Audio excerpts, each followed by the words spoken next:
같이 한 목소리로 함께 읽겠습니다. 때가 참에 하나님이 그 아들을 보내사 여자에게서 나게 하시고 율법 아래 나게 하신 것은 아멘. 반주자도 주셔야 됩니다. 여러분 한번 인사합시다. 반갑습니다. 힘있게 한번 더 인사합시다. 반갑습니다. 잘 주무셨죠? 고맙습니다. 사랑하는 성도 여러분, 신약 성경은 우리가 사랑하지 않을 수 없는 책입니다. 신약 성경의 모든 내용들은 어쩌면 우리가 너무 오랫동안 들어왔던 얘기이기 때문에 다 아는 얘기, 뻔한 얘기가 되어서는 안 됩니다. 그 말씀은 세상의 그 어떤 재밌는 유튜브보다도 성부께서 우리를 사랑하셨던 그 놀라운 사랑, 그리고 성부의 그 사랑, 매우 사랑하는 하나뿐인 아들을 우리를 위해 내어주시고 그 독생자 예수님 아버지의 뜻에 순종해서 우리를 위해 아낌없이 모든 걸 주시고는 내가 가서 너희를 위해서 처소를 예비하면 나 있는 곳에 너희를 데리러 오겠다고 하신 그 약속은 세상의 그 어떤 드라마도, 세상의 그 어떤 이야기도 따라올 수 없는 가장 아름답고 복된 이야기인 줄로 믿습니다. 그래서 우리는 이 놀라운 사실들을 잊어버리지 말고 늘 기쁨과 감사함으로 살아갈 수 있는 저와 여러분 되기를 바랍니다. 오늘 저는 이제 본격적으로 아직 마태복음 들어가지는 않고요, 여러분과 함께 신약 성경이 기록되었던 시대는 어떤 시대인가 하는 부분들을 좀 생각을 하고자 합니다. 여러분, 신약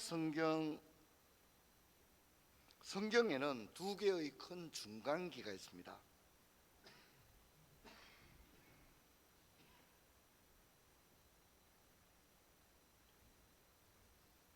성경에는 두 개의 큰 중간기가 있습니다. 먼저 창세기와 출애굽기 사이에 400년이라는 시간이 있습니다.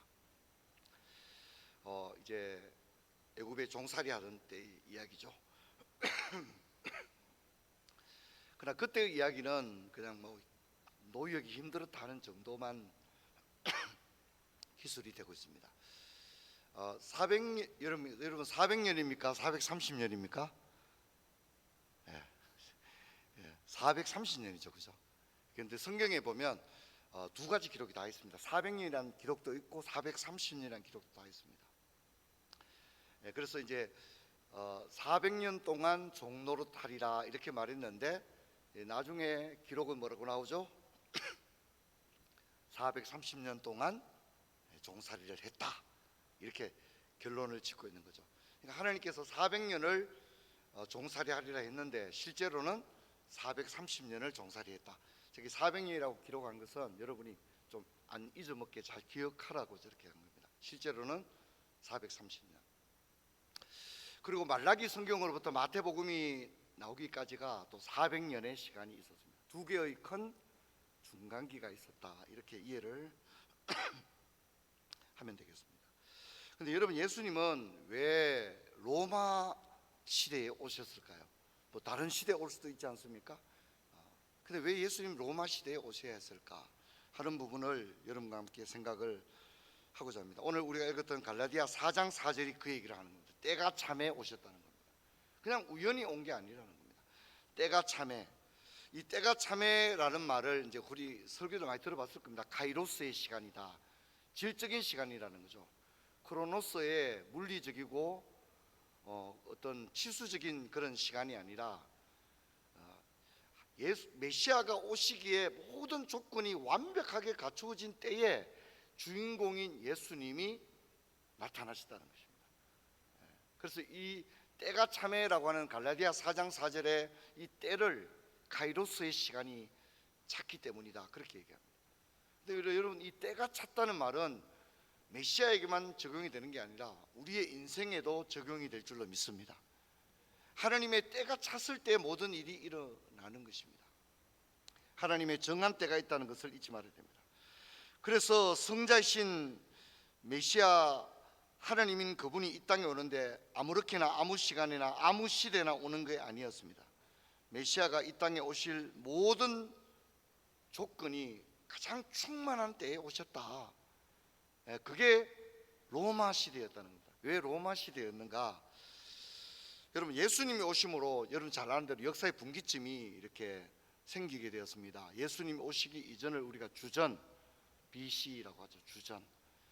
그리고 예수님이 오시고 나서부터의 시간을 아노 도미니, AD 몇 년 이렇게 하죠. 그래서 AD 2024년이잖아요. 근데 여러분, 정말 예수님은 2024년 전에 오셨을까 하는 걸 한번 생각을 한번 해보자 합니다. 지금까지의 여러분 연대는 주로 어느 왕 몇 년에, 어느 왕 제위 몇 년에 이렇게 하지 않습니까? 그렇죠? 구약성경에도 보면 뭐 요람 왕 몇 년에 이렇게 얘기하잖아요. 그죠? 그게 이제 연대를 이야기하는 가장 보편적인 방법이 어느 왕 제위 몇 년 이렇게 이야기를 합니다. 근데 교황 요한 1세가 왕이신 예수님을 연대로 잡아야 된다, 이런 주장을 하게 됐습니다. 교황 요한 1세가.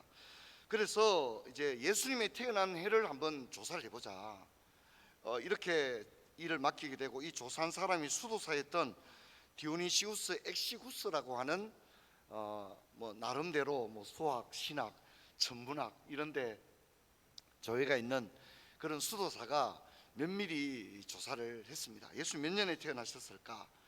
그래서 이제 이 디오니시우스가 로마 제국의 건국 연도를 조사를 해서 예수님은 로마 제국의 건국으로부터 754년 후에 태어났다, 이제 이렇게 생각을 해서 이것을 주전 AD 754 뭐 이제 이런 식으로 잡는 연대 구분이 시작이 되었습니다. 그래서 AD 754년, 그러니까 BC 754년을 예수님이 태어난 AD 1년으로 잡은 거죠. 예수님 오신 해가 1년이 되는 거죠. 그죠?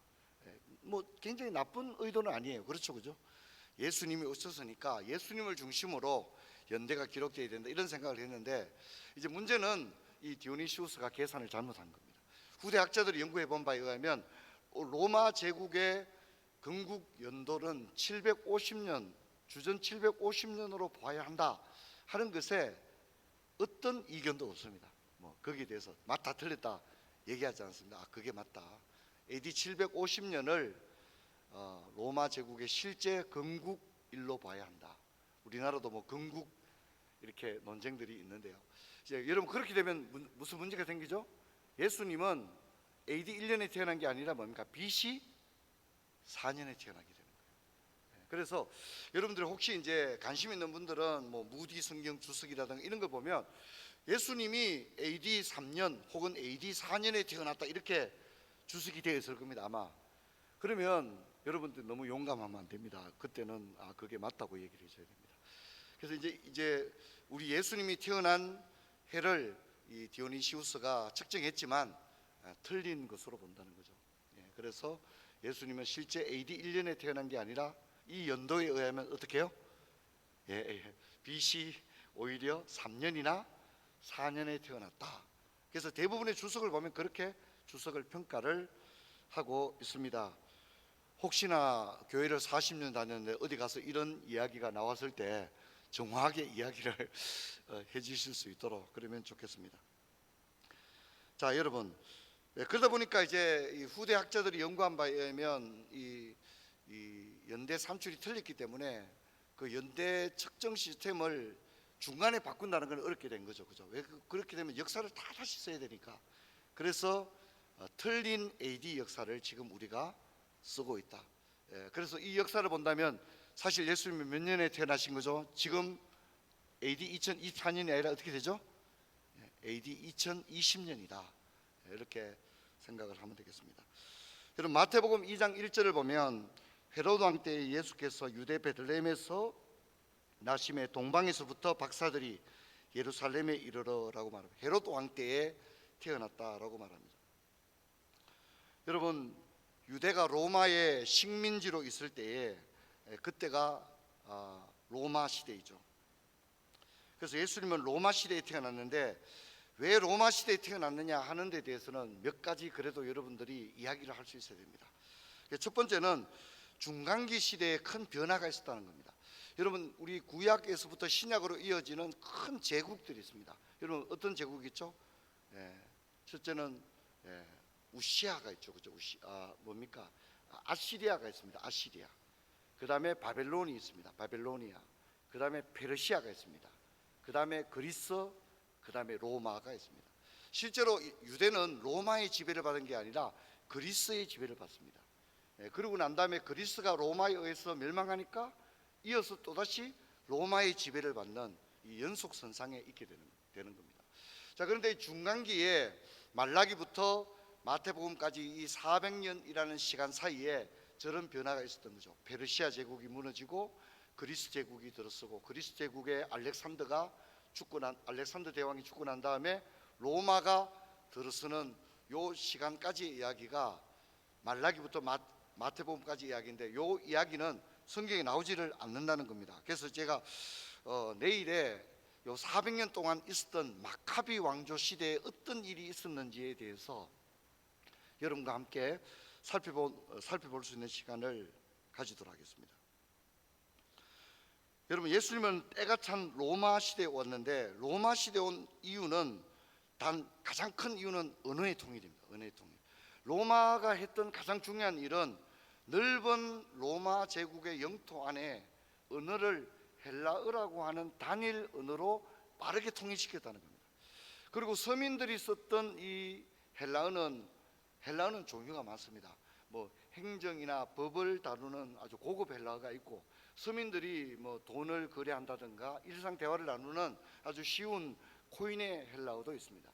그래서 코인의 헬라어가 로마 제국 전역에 웬만한 사람들은 이 헬라어를 다 사용할 수 있을 정도로, 헬라어로 말하면 다 알아들을 수 있을 정도로 쉬운 언어를 로마 제국의 통치 언어로 사용을 함으로써 언어가 통일되었다는 겁니다. 여러분, 언어가 통일되면 어떤 장점이 있죠? 복음을 전하기에 굉장히 도움이 되죠. 그래서 신약 성경이 어떤 언어로 기록됩니까? 바로 이 헬라어로 기록이 됩니다. 헬라어 중에도 서민들이 쓰는 코인의 헬라어로 성경이 기록이 되어졌다는 겁니다. 근데 여러분, 만일 이 로마 시대에 언어가 여러 가지가 있다면 처음부터 언어가 뭡니까? 몇 개의 성경으로 번역이 되어야만 했지 않겠습니까? 그죠? 그러면 얼마나 어려움이 있었을까요? 근데 로마 제국은 넓은 영토를 가진 데다가 감사하게도 언어가 통일이 되었다는 거죠. 그래서 이 신약 성경을 헬라어로 기록해서 가는 곳마다 고린도 교회도 헬라어로 성경을 읽고, 로마 교회도 헬라어로 성경을 읽고, 모든 사람들이 성경을 동일한 언어로 읽을 수 있게 되었다고 하는 것은 놀라운 변화입니다. 여러분, 이 동일한 원리가 어느 나라에 적용되었을까요? 그게 바로 한국입니다. 한국. 여러분, 선교사님들이 한국에 들어왔을 때 이제 대부분 사람들은 한문을 쓰고 있었습니다. 한글은 주류 언어가 아니었다고 합니다. 그래서 어떻게 할까? 복음을 전해야 되고, 주일학교 공과책도 만들어야 되고, 전도지도 만들어야 되고, 그렇게 하는데 어떻게 하면 성경을 번역을 할 것인가? 선교사들이 모여서 함께 연구를 했다는 겁니다. 근데 이들이 딱 생각한 것은 뭐냐면, 가장 쉬운 언어를 쓰자. 그게 뭡니까? 한글이었다는 거죠. 그리고 어린이든 청소년이든. 근데 여러분, 우리나라에 복음이 빨리 전거되게 된 가장 큰 영향 중에 하나도 한글입니다. 왜냐하면 한글은 한 달이면 성경 구락부에 가서, 한 달이면 성경을 최소한 잘 쓰지는 못해도 뭘 할 수 있다고요? 너무 안 도와주십니다. 여러분, 쓰는 게 어렵습니까? 쉽습니까? 읽는 게 쉽습니까? 읽는 게 훨씬 쉽죠. 당장 쓰지는 못해도 괜찮은 거예요. 읽을 수만 있으면 되는 거죠. 그래서 성경 구락부에 들어가면 누구나 다 한 달이 채 되지 못해서 성경을 어떻게 해요? 쉽게 다 같이 읽을 수가 있었다는 거죠. 이런 언어가 세상에 없다는 거죠. 그래서 선교사들이 감탄을 토하게 됩니다. 야, 바로 이거구나. 그래서 선교사들이 결정을 하죠. 우리 한국교회 모든 전도지, 주일학교 공과책, 그리고 성경, 이 모든 것들은 무엇으로 만든다는 거죠? 한글로 만들기로 결정을 하게 되고, 그래서 이 복음이 빨리 전거되는데 큰 도움이 되고, 또 복음이 뭡니까? 글자를 아는 이 지식청, 선비들 청에만 복음이 전거된 게 아니라 어떻게 해요?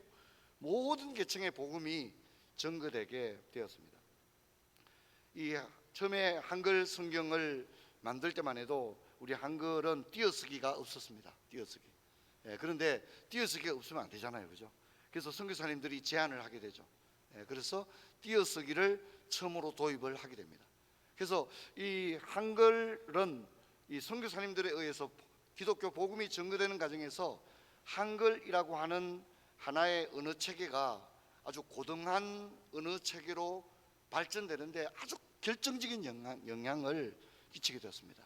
사성도 여러분, 우리가 한글 성경을 사랑하게 되기를 주의 이름으로 축원합니다. 한글 성경을 볼 때마다 야, 이게 이렇게 해서 만들어진 거구나 하는 고마운 마음을 가지면 좋겠습니다. 또한 행정과 법령의 통일이 이루어졌고 도로가 잘 닦이게 되었습니다. 그리고 안전한 여행이 보장되었다는 겁니다. 로마는 치안이 좋았다는 거죠. 그리고 가는 곳마다 도로를 닦았다는 거죠.